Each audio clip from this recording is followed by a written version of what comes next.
Take a look at some of the facts versus myths associated with college admissions today.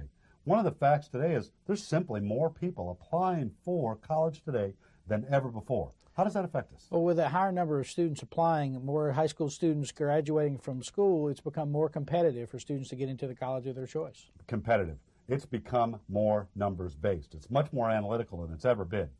It used to be that you could get through on a great interview, get through on some alumni that you knew. That's not the case anymore. This is a very competitive process. A student has to have a complete package. Correct. Have to be able to speak well, write well, and have a good academic record in order to get into the college of their choice. Exactly.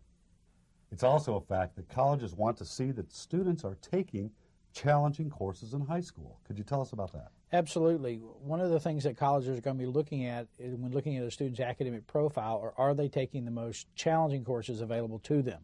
And that varies by school. That may be an honors class, right. It may be an advanced placement class, or it may at a particular small school, perhaps a small rural school, that may be a senior level mathematics course. Exactly. But whatever the most challenging course is available in, students want to make sure that you take it, or schools want to make sure that you take it, and that they're successful. The basics got to be covered. You got to be on a college prep course. They're going to look for that also.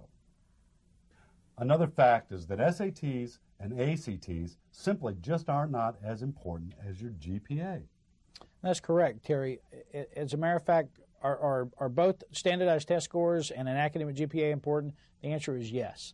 But when colleges and universities sit down to look at that student's entire packet, they're going to be looking at a 4-year body of work versus a one-time test. And typically that carries more weight. And it may vary by public or private institution. It may vary by the prestige of the institution too. But typically that 4-year body of work is what's going to make the difference if one is stronger than the other. We talked about grades and classwork. How important, again, is that? Well, I talk to students all the time who say, you know I got off to a rocky start my freshman year, but boy, it's my senior year, and I'm doing great. Well, one of the things they don't realize is that when colleges and universities are making admissions decisions, they're making those decisions based on the first 3 years of academic work. A senior year may keep a student from being accepted if they don't continue to do well and stay focused, but it's very, very important to start from the beginning of their freshman year and to have academically sound work. It increases their opportunities for admission. Yeah, exactly. We were talking about being involved in the right classes, getting the right grades. Now we're telling you to get there early on. It won't matter if you're the class president your senior year. If you don't have the grades to get in, you won't get in. Terry, one of the myths that I hear is using the common application will hurt a student in getting into the college of their choice. Absolutely false. Couldn't be further from the truth. Common applications are accepted at even the most prestigious institutions. It's pretty simple.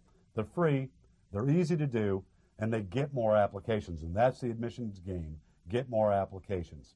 Common applications are those applications that you fill out generally on a web-based program off the internet, and that program sends them to the college or colleges of your choice.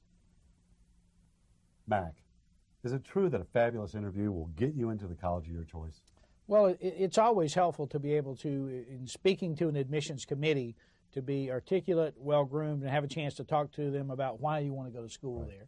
But more and more colleges and universities throughout the country are no longer doing those kind of personal interviews because of a time crunch, because of the volume of applications right. that they receive each year.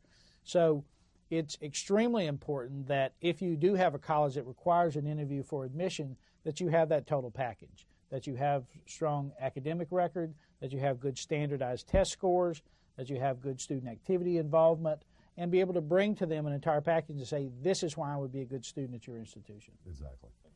Terry, I've heard it said by students that they feel that attending a private or a prep school would increase their chances of getting into the college or university of their choice. Is that true? No, absolutely not. College admissions offices are looking for a diverse body of students to draw to their schools. They're not going to compare one high school against the other high school. It's the course load work and the difficulty that you take on, not that the other schools provide, that you take on, that determines your entry into the most prestigious schools. Mac, I've had students ask me, or actually tell me, I've got tremendously high SAT scores, so I'm going to get into the college of my choice. Well, as we've talked, Terry, it's a package. The standardized test scores are very important, right. and some schools put different amounts of weight on them. That's why one of the things you have to make sure you understand is what are the admissions criteria at the school that you're applying for? But as a general rule, it's the 4-year academic record, and specifically the 3 years, the first 3 years in school, that that colleges are going to be giving greater weight to. It can be counterproductive. A very high SAT score but a low GPA may point to an admissions counselor that they just don't care as much. They just don't have that kind of drive. So it can be counterproductive. So the big thing is ask the question. At the school that you're looking at, make sure you understand how important are these test scores. Is there a minimum that they require in order to even consider you for admission? Some have those, some there is no minimum at all. It is that entire package. So you have to make sure you understand what the school wants, and again, give it to them. I've heard students say that they're afraid that applying for financial aid will hurt their chances of being accepted into a specific college or university. True? No, not at all. Need-blind institutions, which the majority of prestigious colleges are, don't have access to your financial aid records, so the admissions office is looking simply on your package you're bringing to them. Need-aware colleges that you're applying to, well, so was everyone else applying to the need-aware. So even though it may very slightly affect your vulnerability for admissions, the chances are very, very slim. Apply for federal financial aid.